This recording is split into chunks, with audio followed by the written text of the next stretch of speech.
चिंचिनवाड़ी नाम के एक गांव में नीरव और लक्ष्मी नाम का एक दंपत्ति जोड़ा रहता था। उनकी प्रीति नाम की 10 साल की एक प्यारी सी बेटी थी।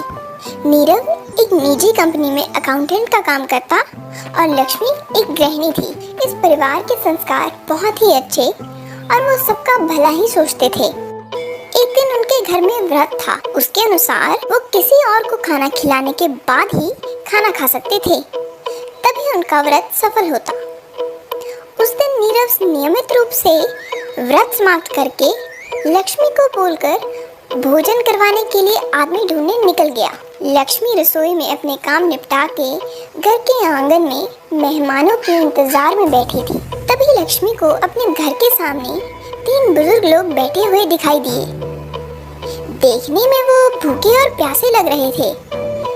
लक्ष्मी खुश होकर सोचने लगी कि आखिरकार उसे भोजन कराने के लिए लोग मिल ही गए। उसी समय नीरव निराश होकर घर लौटता है।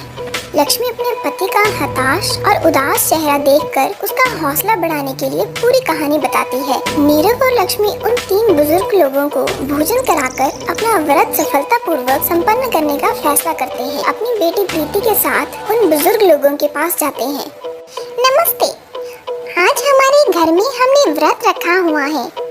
किसी सज्जन को भोजन कराने के बाद ही हम भोजन ग्रहण करेंगे और तभी हमारा व्रत सफल होगा।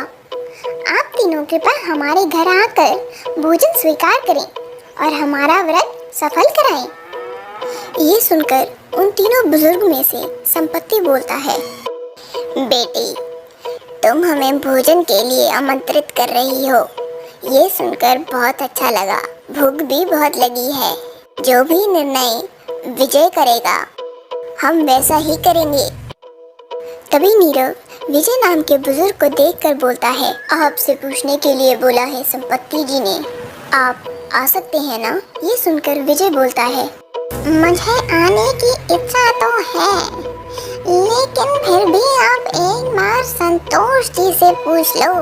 प्रीति संतोष को देखकर, दादाजी आप हमारे साथ आ जाएंगे? आपके खाना खाने के बाद ही मुझे खाना मिलेगा। ये सोचकर संतोष गंभीरता से बोलता है, बेटी, तुम पुकार रही हो बहुत अच्छा लगा, लेकिन हम तीनों में से तुम किसी एक को ही चुन सकती हो।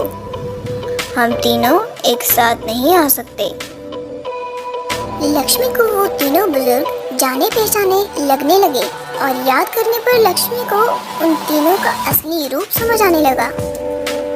व्रत के गुरुजी की बातों को वह अपने दिमाग में सोचती है और वो तुरंत अपने पति और बेटी को लेकर पूरी कहानी समझाने के लिए घर के भीतर ले आती है। ये सब देखकर नीरव बोलता है, ये क्या लक्ष्मी, उन तीनों में से किसी एक को लेकर आना था, तुम ऐसे ही हमें क्यों ले आई? सुनो जी, ये हमारे लिए एक परीक्षा है। वो तीनों मैंने कहीं देखे हुए हैं, ऐसा महसूस हो रहा था, लेकिन असल में वो हमारा भाग्य है। नीरव और बेटी प्रीति को ये बात समझ नहीं आ रही थी, तो नीरव लक्ष्मी को देखकर बोलता है, ये क्या बोल रही हो, कौन सा भाग्य है?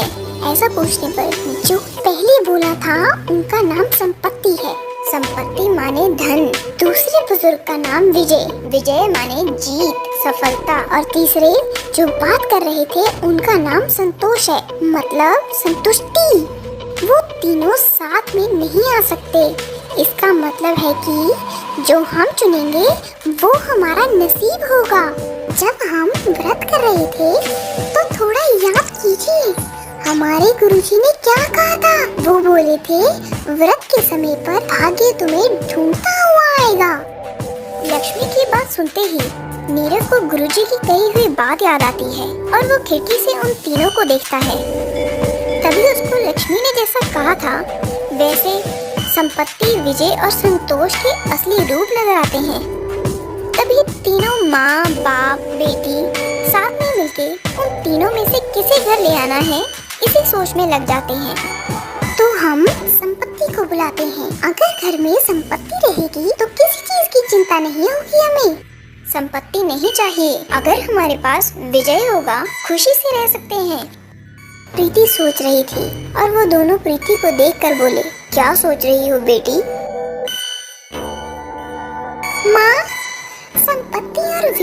केवल कुछ दिन रहेंगे और चले जाएंगे, लेकिन अगर हम संतोष को ले आए तो सोचो, जीवन भर हमारे घर में संतुष्टि और खुशी रहेगी।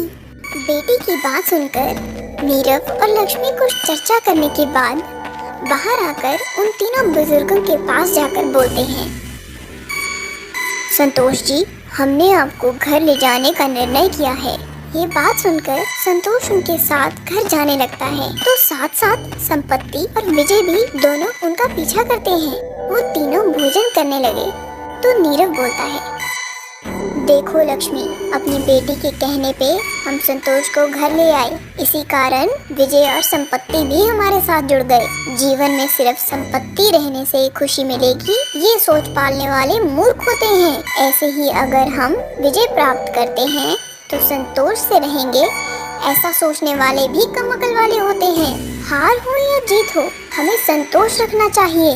पैसा हो या ना हो, जीवन में खुशी और संतुष्टि होनी चाहिए। अगर संतुष्टि से जीवन व्यतीत करने की ठान ही लें तो विजय और संपत्ति हमारे पीछे पीछे आएंगे। खुद संतुष्ट होकर दूसरों को भी खुशी रखना ही असली जीवन है ना लक्ष्मी?